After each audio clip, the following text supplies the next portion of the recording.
Halo anak-anak semuanya, selamat pagi, good morning everyone. How are you today? I hope you fine in at home. Oke anak-anak, Ibu mengucapkan Happy New Year 2021 ya. Selamat tahun baru, semoga di tahun yang baru ini anak-anak sehat selalu ya, sukses dalam belajarnya.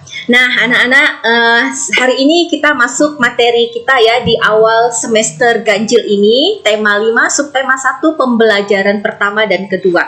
Jadi sebenarnya kemarin itu Ibu mau kirimkan materi pembelajaran yang pertama anak-anak ya, tapi karena ada kendala dari laptop Ibu, ada gangguan gitu ya, jadi kemarin Ibu tidak sempat untuk mengirimkan video pembelajaran yang pertama ya. Jadi hari ini Ibu gabungkan pembelajaran pertama dan kedua, jadi kemungkinan agak lama ya videonya ya, tapi Ibu berharap kalian tetap semangat dalam belajarnya ya. Oke anak-anak, sebelum belajar ya jangan lupa kalian sarapan dulu supaya kalian fokus dalam belajarnya ya. Nah seperti biasa kita awali dulu pembelajaran kita hari ini dengan berdoa ya. Nah di sini Ibu Guru sudah siapkan teks doa Bapa Kaminya ya, yang menggunakan bahasa Indonesia dan yang menggunakan bahasa Inggris. Oke anak-anak, kita berlatih ya Inggrisnya, kita hari ini berdoa Bapa Kami menggunakan bahasa Inggris. Oke, marilah kita mengangkat tanda kemenangan kita. In the name of the Father, and of the Son, and of the Holy Spirit. Amen. Our Father who art in heaven, hallowed be thy name. Thy kingdom come, thy will be done on earth as it is in heaven. Give us this day our daily bread, and forgive us our trespasses, as we forgive those who trespass against us. And lead us not into temptation, but deliver us from evil. Amen. Glory be to the Father, and to the Son, and to the Holy Spirit, as it was in the beginning, is now, and ever shall be, world without end. Amen. In the name of the Father, and of the Son, and of the Holy Spirit. Amen. Oke anak-anak, di materi pertama ini, di pembelajaran yang pertama dan kedua, ini kita banyak belajar tentang kalimat minta maaf ya anak-anak ya. Nah jadi di pembelajaran pertama dengan pembelajaran kedua itu saling berhubungan, ada kalimat permintaan maaf, dan nanti ada juga kita belajar mengukur panjang ya, atau satuan panjang, meter, sentimeter, seperti itu ya. Nah kita itu matematika, tapi kita di awal ini bahasa Indonesia dulu ya. Oke, kalimat permintaan maaf biasanya diucapkan bila kita melakukan kesalahan. Gunakan kalimat yang santun atau kalimat yang sopan ya anak-anak ya. Kalimat santun itu maksudnya kata-kata atau bahasa atau kalimat yang sopan saat mengucapkan kalimat permintaan maaf. Nah, setiap kalimat permintaan maaf ada maknanya. Ayo kita pelajari tentang makna kalimat minta maaf. Makna itu maksudnya arti ya anak-anak. Nah, di sini ada percakapan ya. Kalimat, Tini, maafkan aku karena aku tidak dapat datang di pesta ulang tahunmu, kata Doni. Siapa yang meminta maaf? Nah, yang meminta maaf adalah Tini, maafkan aku karena aku tidak dapat datang di pesta ulang tahunmu, kata Doni. Yang meminta maaf adalah Doni.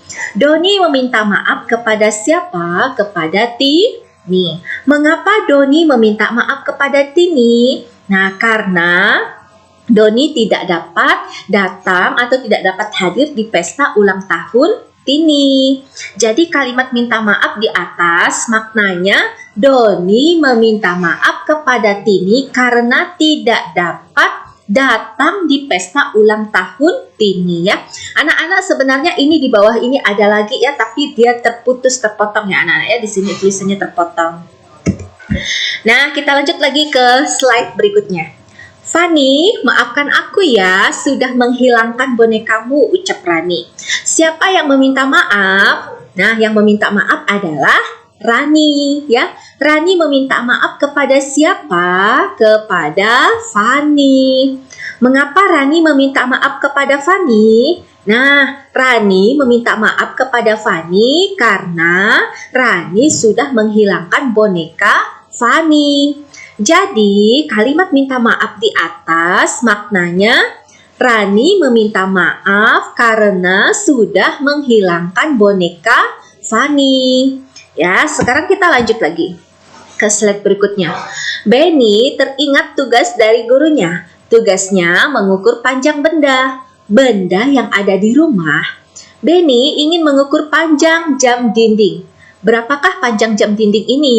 Nah, sebutkan alat yang digunakan untuk mengukurnya. Ya, ini alat yang di bawah ini ada penggaris ya anak-anak ya. Nah, ini karena jam dindingnya berbentuk persegi yang ininya bingkainya ini berbentuk persegi panjang. Maka bisa diukur menggunakan penggaris ya anak-anak untuk bingkainya yang ini ya. Oke, kita lanjut lagi. Alat yang digunakan adalah penggaris. Penggaris disebut juga dengan mistar. Nah, pernahkah kamu menggunakan penggaris? Nah, anak-anak pasti sudah ya menggunakan penggaris mungkin dari sejak TK. Ya, sejak kalian TK, kalian menggambar, sudah biasa menggunakan penggaris. Atau dari kelas 1 kemarin, untuk menggambar, buat bangun datar, bangun persegi, kalian sudah menggunakan penggaris ya. Sebutkan benda yang pernah diukur dengan penggaris.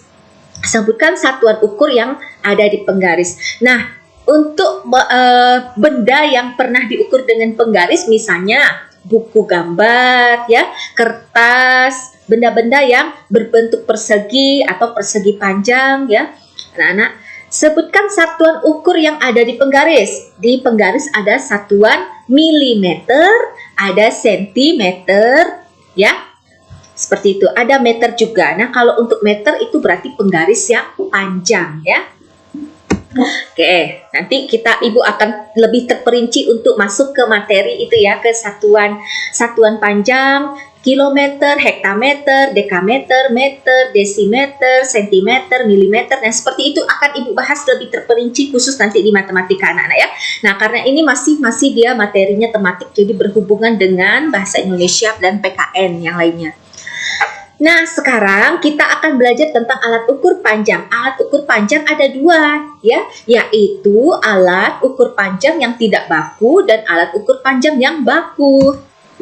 Nah, alat ukur panjang tidak baku yaitu ini contohnya instrumen untuk mengukur nilai suatu objek dengan nilai yang tidak tetap, termasuk di dalamnya antara lain depa, jengkal, langkah, tali, dan lain-lain. Nah, ini yang tidak baku ya. Tidak baku itu maksudnya dia tidak pasti ukurannya gitu, tidak pasti. Kalau yang baku itu berarti yang ukurannya pasti. Contohnya yang misalnya menggunakan penggaris yang satuannya milimeter, satuannya sentimeter, dan satuannya meter.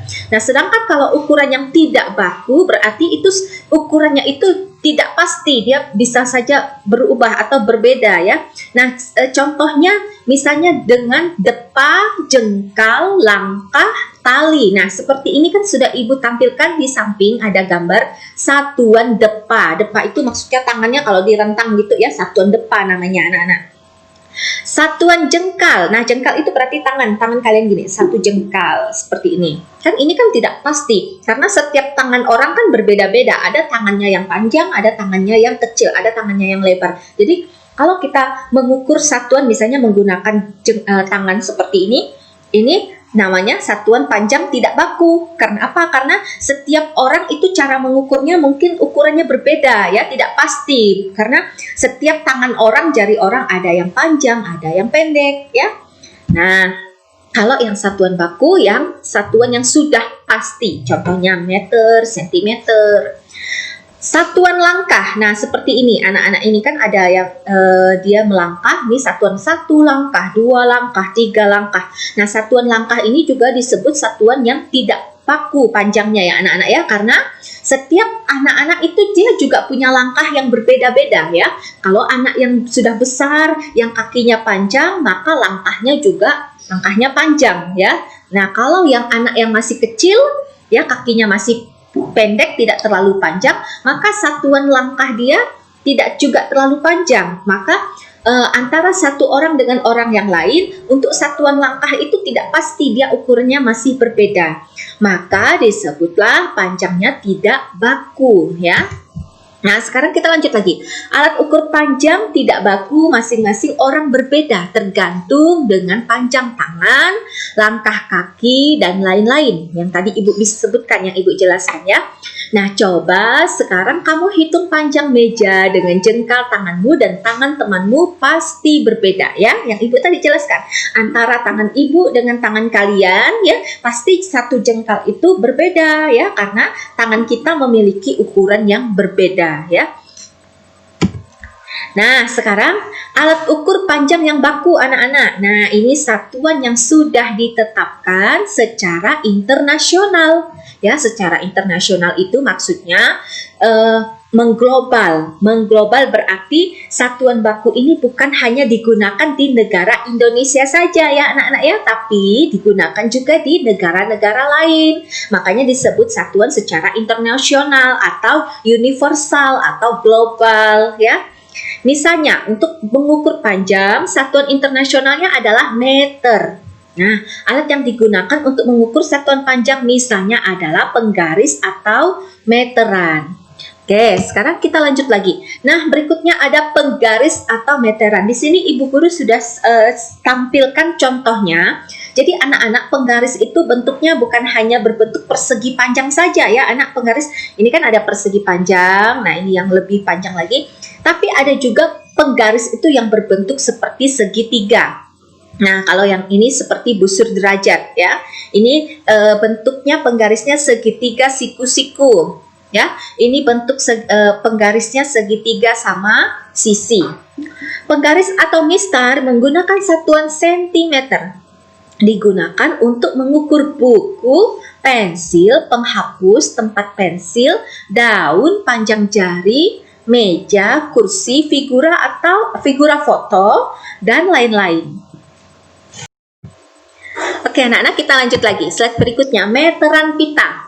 Meteran pita menggunakan satuan sentimeter, digunakan untuk mengukur kain bahan baju.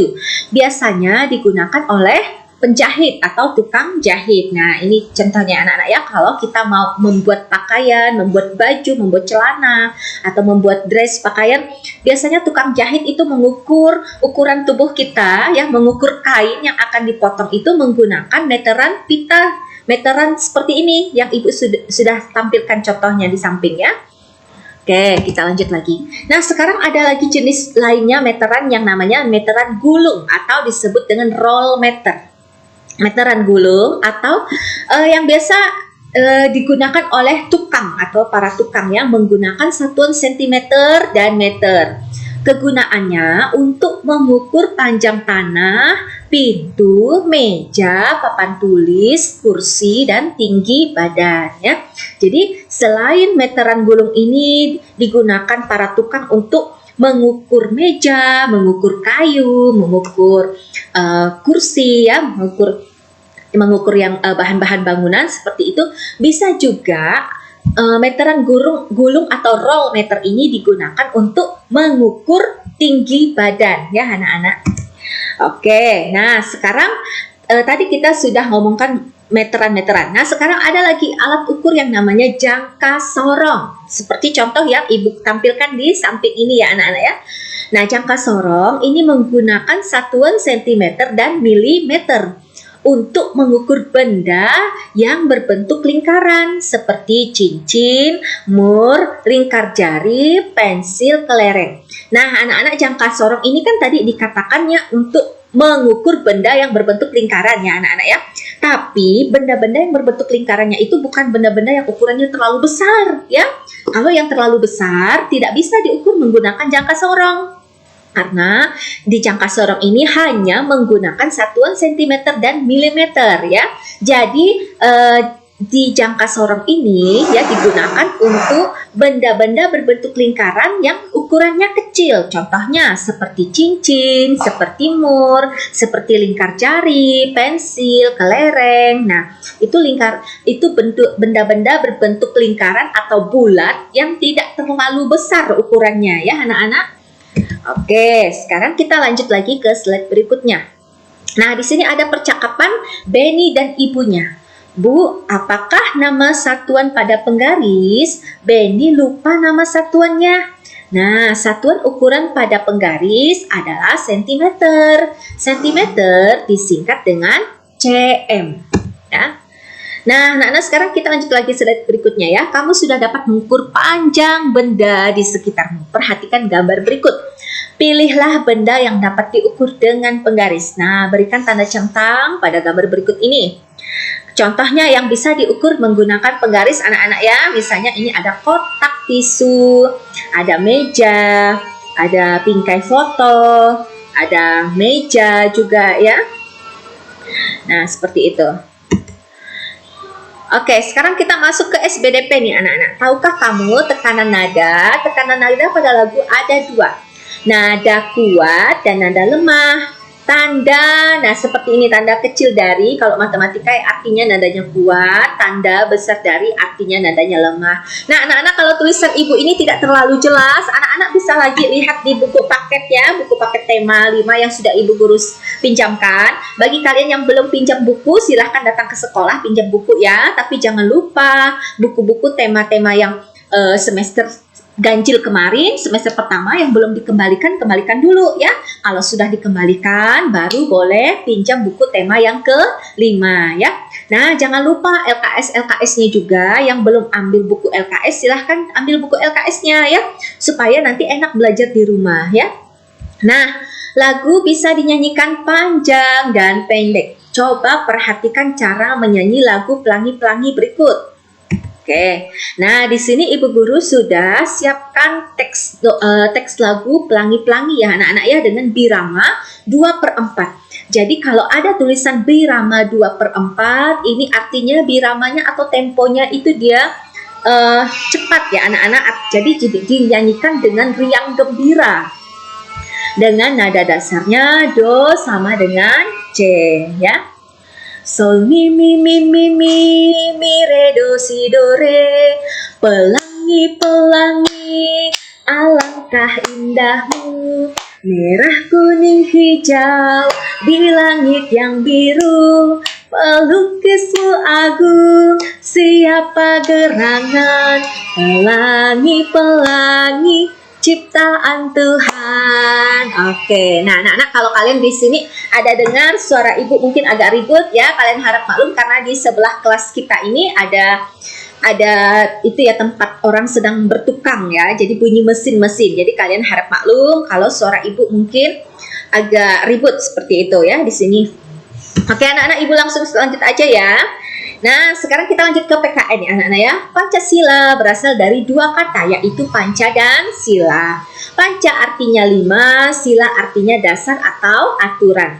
Pancasila artinya 5 dasar atau aturan.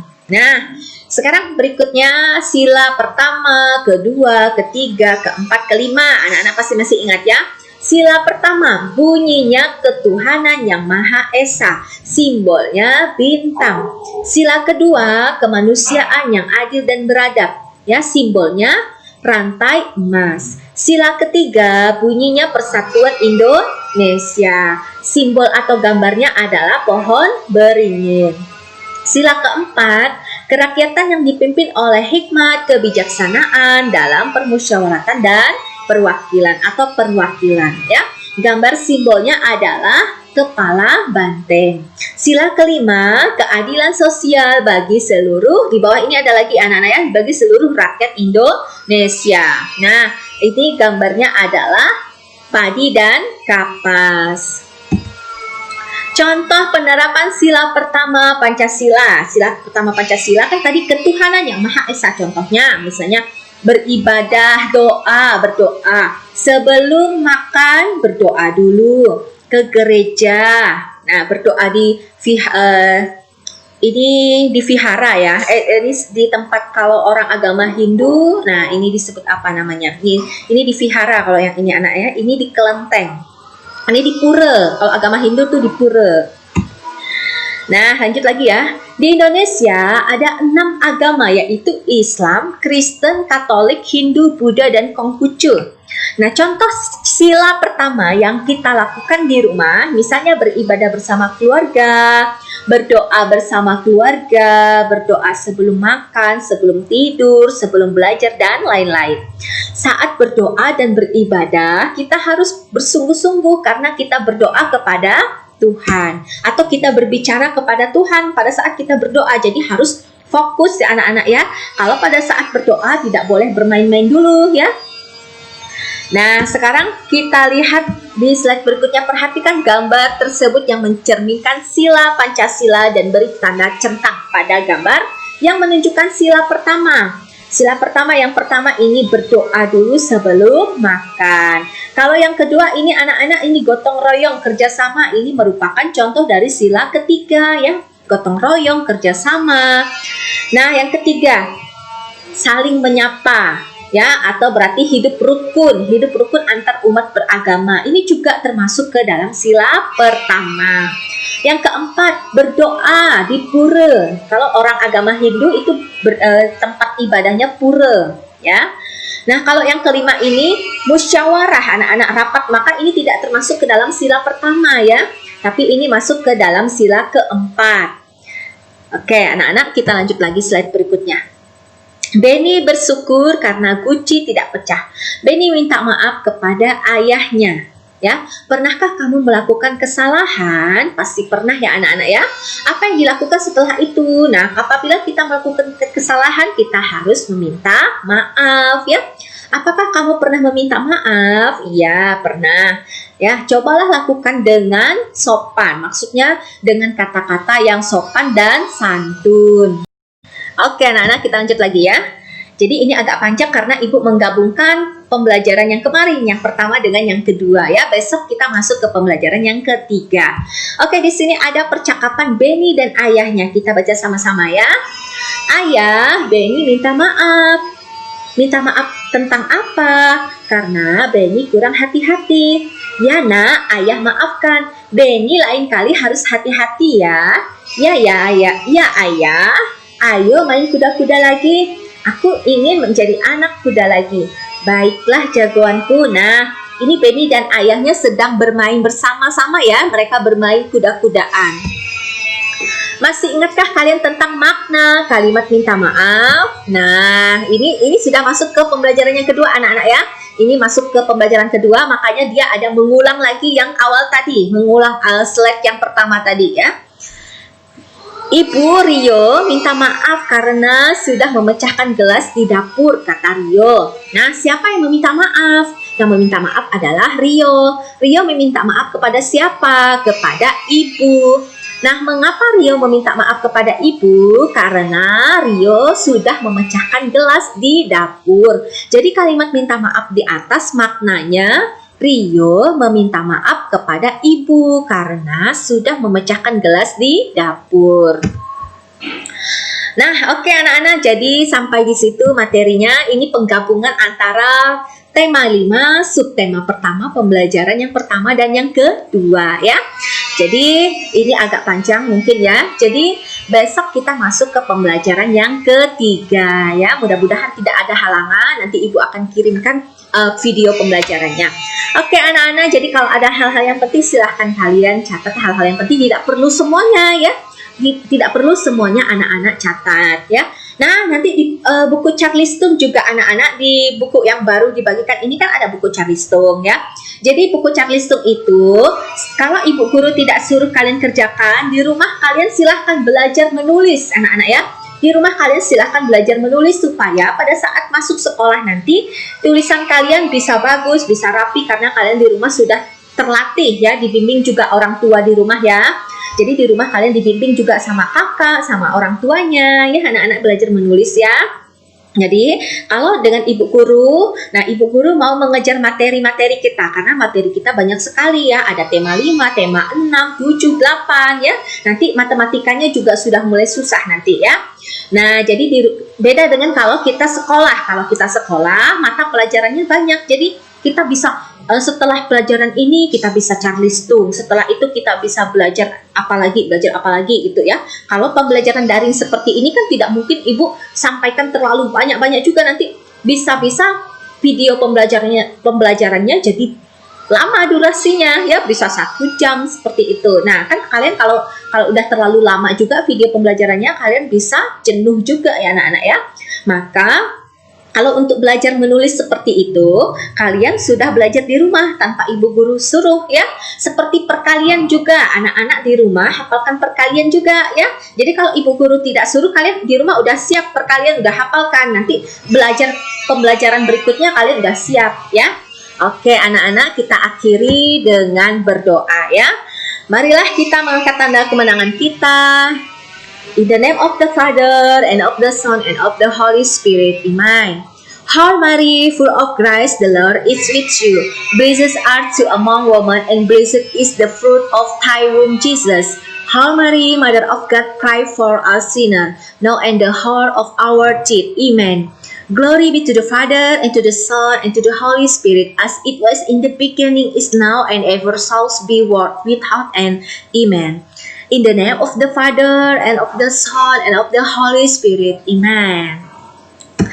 Oke anak-anak, sekian video pembelajaran hari ini. Simak video pembelajaran selanjutnya ya. Nah mungkin video ini mungkin agak nggak terlalu jelas ya, mungkin suara ibu ya anak-anak, karena di sebelah ini ada bunyi mesin-mesin. Oke anak-anak, sampai ketemu besok lagi di video pembelajaran selanjutnya. See you, bye-bye. See you tomorrow. Bye.